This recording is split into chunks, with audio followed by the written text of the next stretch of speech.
Je n'ai aucun souvenir jusqu'à l'âge de 8 ans. Il y a certaines choses que j'ai oubliées ou que j'ai voulu oublier. On est venu me chercher un matin à l'âge de 6 ans. Tous les enfants qui avaient environ 5, 6 ans, 7 ans, que vous emmenez au home. Je suis arrivée au home de Saint-Laurent-du-Maroni. Je devais avoir 4 ans. Les Homes, c'était un institut qui était dirigé par le clergé et avec la complicité de l'État français. 2000 enfants sont passés entre 1930 et 1980 dans le but d'évangéliser, d'éduquer, de tuer l'Amérindien dans son âme, de faire disparaître sa culture, sa langue. Moi, je suis Alexis Souka du peuple Kalinia, en Guyane française, qui a grandi jusqu'à l'âge de 6 ans, avant d'être enlevé, arraché de ma famille pour aller dans les pensionnats autochtones. L'État français et l'Église catholique pensaient que nous étions des primitifs. Oisillonnés, c'est le terme qu'utilisaient les religieux et les religieuses. Il faut les apprivoiser. C'était ça le terme qu'ils utilisaient, apprivoiser les petits-enfants. Nous apprendre à être de bons petits chrétiens, nous apprendre la langue, leur histoire, leur géographie. Je m'appelle Éléonore Johannes de mon nom français et Kadina de mon nom Kalinia.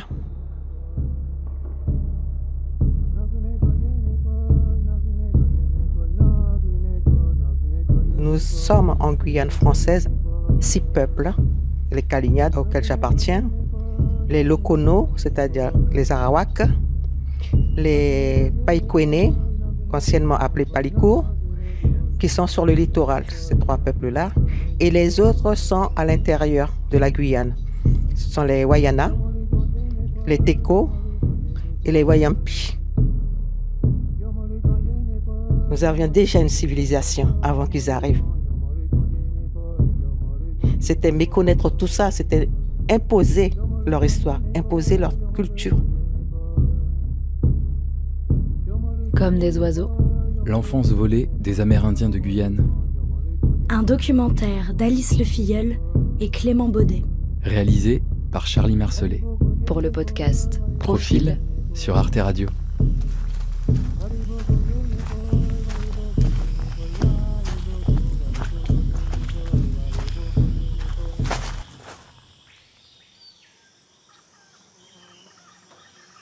Le premier home, c'était un bâtiment de plein pied, tout en bois.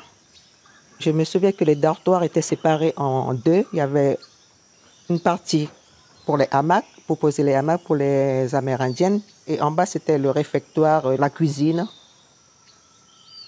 Les garçons étaient chez les prêtres et les filles chez les sœurs. Je suis Tawayagale Kouyouri. Après vient Guillaume Kouyouri, qu'on m'a appelé ainsi, pour me baptiser dans les années 60. Dans mon arrivée au home, je suis tombé malade parce que je ne supportais pas déjà l'environnement et tout était différent. On retrouvait toujours le même plat, c'est-à-dire du riz avec des sardines, du riz avec des œufs durs à la sauce tomate. Je détestais ces plats-là. Et souvent, on retrouvait des asticots dans le riz. Le riz n'était pas lavé. Et je me souviens qu'une fois, j'avais jeté mon assiette de colère et que toute ma table qui avait été punie à cause de moi. C'est ma soeur qui me raconte ça. Elle me disait, mais Kadi, tu te rends compte? Tout le monde était étonné de voir ce geste. Et puis tout le monde disait, elle est courageuse quand même. Mais après, elle me dit, de toute façon, après, on a été punis à cause de toi. On s'entendait très bien entre enfants. On était solidaires. Il nous était défendu de parler notre langue maternelle. Il y a certains enfants qui en cachette, parlaient la langue Kalinia. Je comprenais ce qu'on me disait, mais c'était pour moi très difficile de parler ma langue vu qu'on nous interdisait d'en parler aux hommes.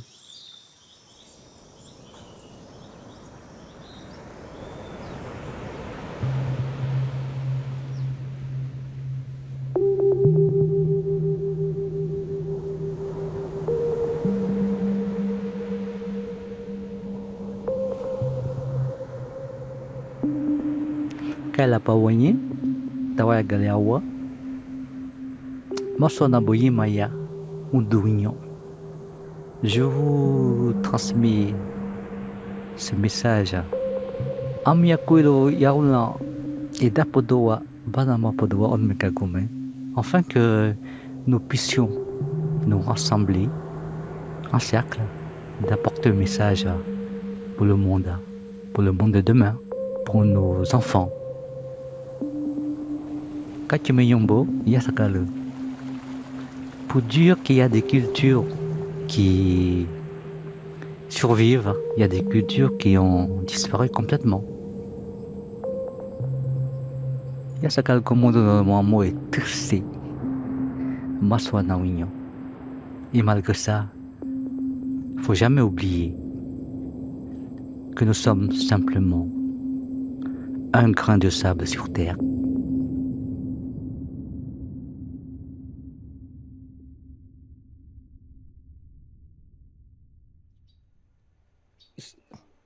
Comme disait ma sœur, des amis, me dit, tu pleurais beaucoup. J'ai dit, oui, peut-être parce que je souffrais. Et c'est vrai que j'avais une espèce de douleur à l'estomac, comme des espèces de crampes. Et personne n'arrivait à me soigner. Je crois qu'on m'avait emmené chez une guérisseuse qui m'avait soigné, frotté, je ne sais pas trop quoi, alors que personne, même les médicaments de ça, n'arrivaient pas à me soigner. Je me souviens de ça, de cette souffrance.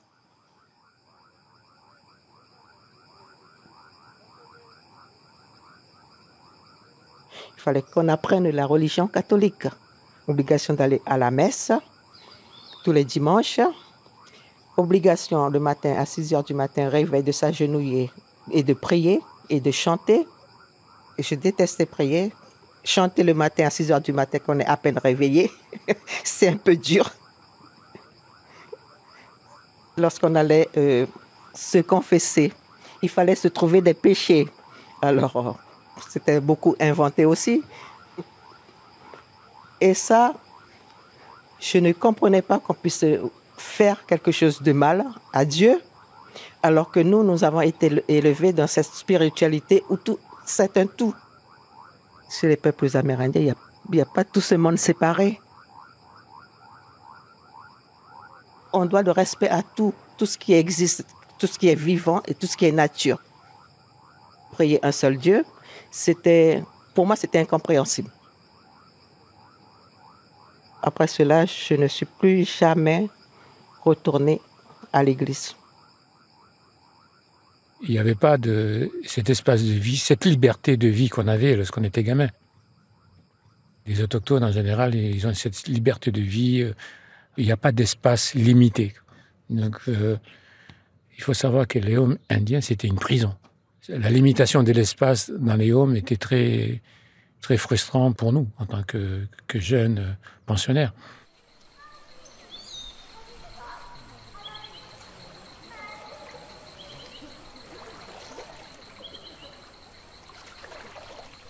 Nous retournions au village pendant les grandes vacances scolaires. J'aimais bien retourner au village parce que je retrouvais mes cousins, cousines du même âge. Et le plus grand plaisir pour nous, c'était d'aller en forêt, cueillir des fruits et d'aller se baigner parce qu'à cette époque, la plage de Paddock c'était magnifique, du sable blanc. La rivière claire, maintenant, c'est très beau et c'est pollué. Et c'est vrai qu'on allait se baigner et notre plus grand plaisir était de faire des compétitions en partant de Paddock et d'aller au niveau de la sous-préfecture sous l'eau, avec les yeux grands ouverts.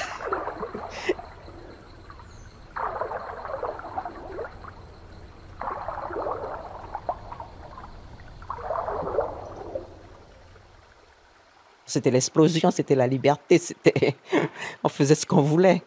Parce qu'on pouvait aller dans n'importe quel endroit. Il y avait des familles qui nous accueillaient, qui avaient toujours les yeux sur nous. Et puis, il y avait aussi les grands frères qui nous accompagnaient pour voir s'il n'y avait pas de danger. Le plus dur, lorsqu'on quittait le village, c'est de rentrer à nouveau en internat. C'était très, très dur. C'était très difficile. Bon, il y avait des pleurs, bien sûr. Le lien qui a été fait entre l'enfant et la famille n'existait plus. Donc la mémoire familiale a été complètement effacée. Des moments passés autour du feu, à discuter, à raconter des contes et tout ça, je m'en souviens pas. Jouer au tambour, par exemple, c'est quelque chose qu'on nous a toujours interdit d'écouter.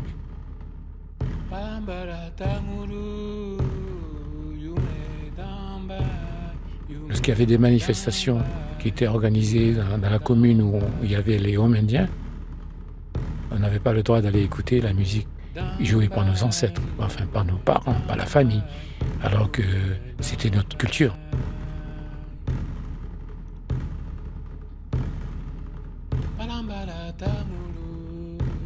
Ce serait trop long à raconter tout ce qu'on a subi psychologiquement, qui fait encore mal aujourd'hui chez certains pensionnaires.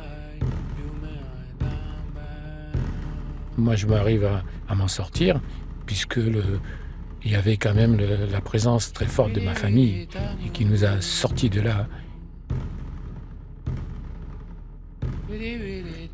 Et c'est vrai, il y a certains qui n'ont pas réussi à faire ce lien, qui ont préféré disparaître complètement, d'échapper à ce système, à ce monde où ils ne se retrouvaient plus.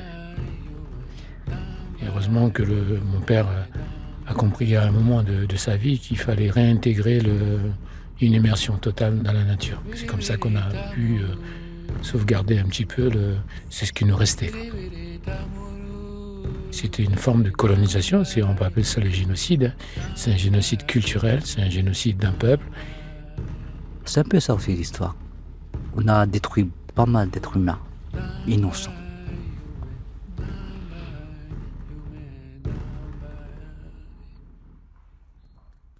On subissait des sévices, c'est justement les brimades, les punitions qui ne finissaient plus, d'apprendre les prières par cœur, qu'on ne comprenait rien, les privations de repas, à genoux au soleil, sur les cailloux, les coups de fouet, les coups de pied, vous voyez, beaucoup de choses. Je pense que les prêtres, certains, ne méritaient pas du tout d'être nommés hommes de Dieu.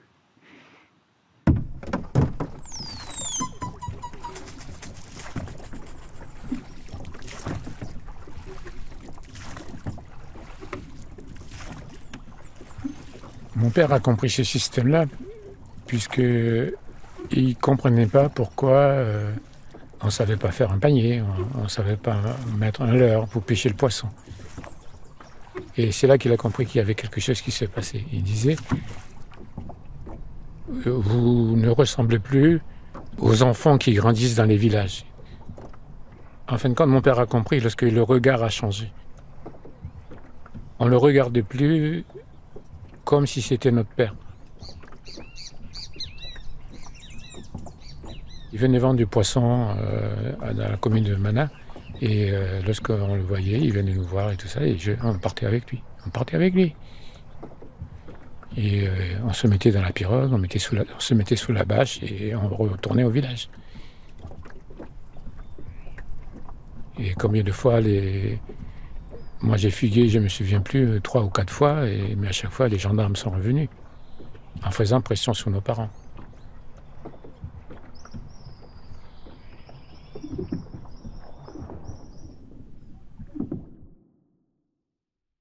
J'ai tout perdu de ce que j'étais, ma culture, ma langue, ma façon d'être, ma nourriture, ma façon de penser.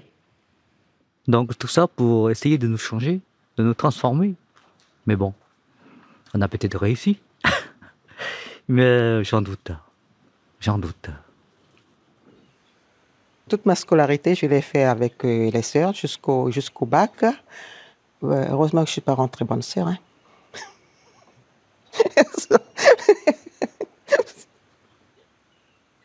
Il y a certains qui ont de la chance d'avoir vécu avec leurs parents, d'avoir pu parler avec leurs parents. J'ai dit, moi, je n'ai pas eu cette chance-là.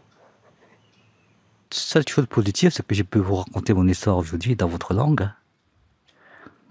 Et de penser comme vous, et de voir le monde comme vous le voyez, pas comme moi je le vois. Parce que moi, je vois autre chose.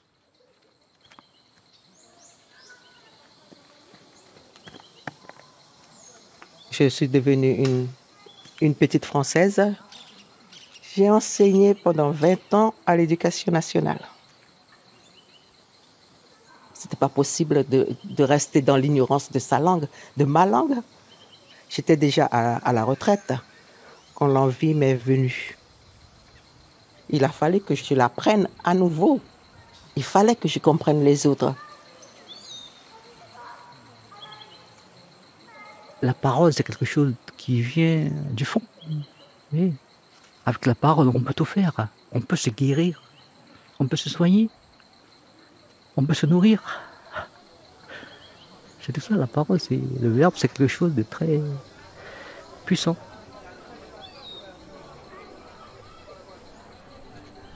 J'ai créé ma première association, l'association Kalalawa. Kalalawa, c'est le hara. Kalalawa, c'est en langue kaligna. C'est un oiseau. Et j'ai créé mon petit livret de langue kaligna. Et j'ai commencé à faire mes ateliers de partout. Partout. Voilà, j'ai donné des leçons de kaligna.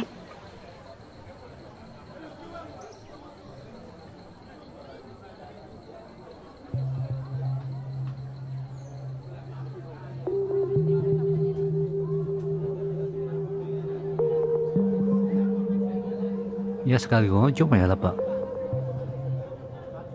Ilo buku ilo titawa agak ya ilo batu ilo ko ina bishmanoda. Usada kaskal ko tamnamo. Kun megal gubiado.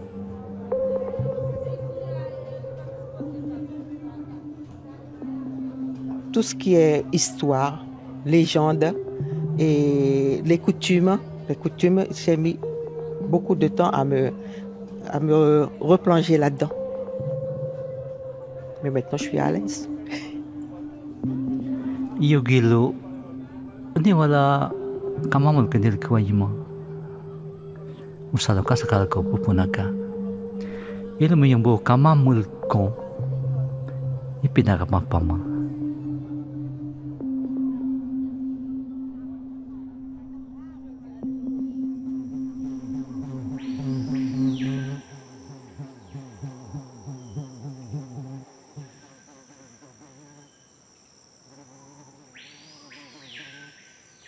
Mon père me disait toujours, il faut que tu apprennes la langue de l'autre.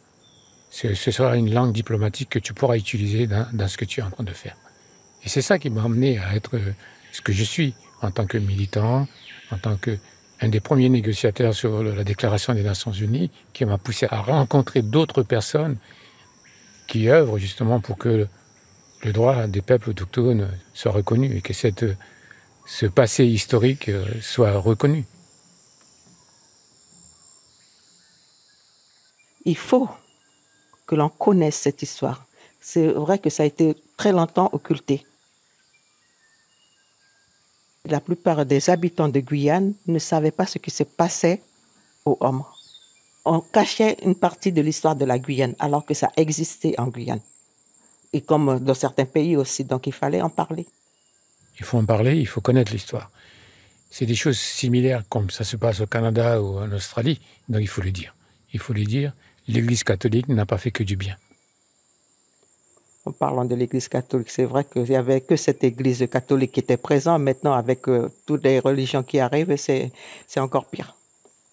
Les évangélistes, les adventistes, les témoins de Jéhovah, c'est beaucoup de dégâts. Le but, c'est de conscientiser les anciens pensionnaires qui parlent maintenant. Et nous allons arriver à faire, un peu sur le modèle canadien, un CVR, une commission de vérité et de réconciliation. Pas dans le but de juger l'État français de ce qu'il nous avait fait, mais c'est de comprendre ce qui s'est passé exactement et tous les mécanismes qui ont été mis en place. Il faut se reconstruire avec tout ce qu'on a subi. La cicatrice existe encore, mais maintenant il faut la réparation. On demande juste justice, quoi.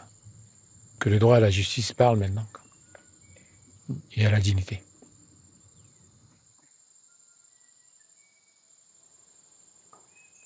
Le système du home indien existe toujours dans une commune à Saint-Georges de l'Oyapock. À la frontière entre le Brésil et la Guyane française. C'est le seul homme indien qui existe toujours en Guyane, en 2022. Ou encore des enfants du sud de la Guyane, les Wayampi, les Téco, sont pensionnaires. Il est prévu que ce homme disparaisse. Ça fait des années que j'entends que ça doit disparaître, mais c'est toujours en activité. Et les parents n'ont pas d'autre solution à Saint-Georges de l'Oyapock. C'est des enfants qui font 2 jours de pirogue pour venir dans ces homes, arrachés de leur famille, et qui ne voient pas leur famille presque toute l'année, uniquement pendant les vacances, si possible. J'ai eu l'occasion de les visiter une fois. C'est des enfants qui sont les yeux ailleurs, dans une grande salle où il y a des barreaux. Et j'ai pu observer les enfants juste à travers les barreaudages, comme si c'était une prison.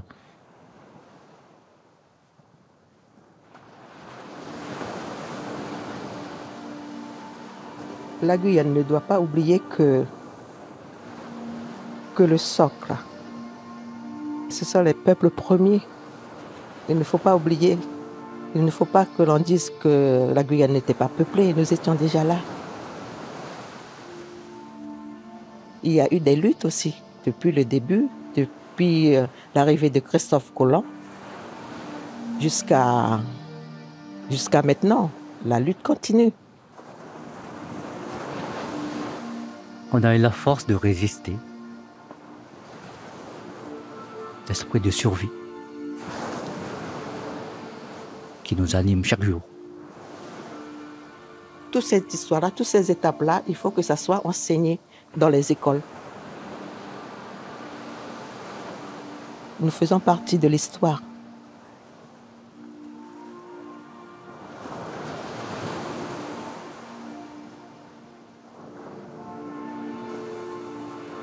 Arte Radio. .com